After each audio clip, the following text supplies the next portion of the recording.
Hello, traders. Today is Thursday, July 10th, and this is my analysis for the Aussie US dollar, and we are on the 1 hour time frame.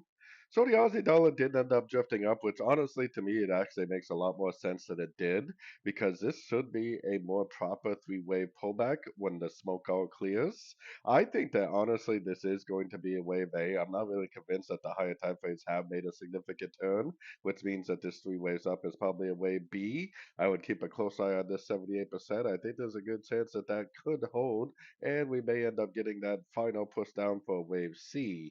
If this really is an ABC correction, then once this wave C is complete, then it probably will end up continuing the weekly, monthly time frame uptrend. I still am very, very, very bullish on those very high time frames.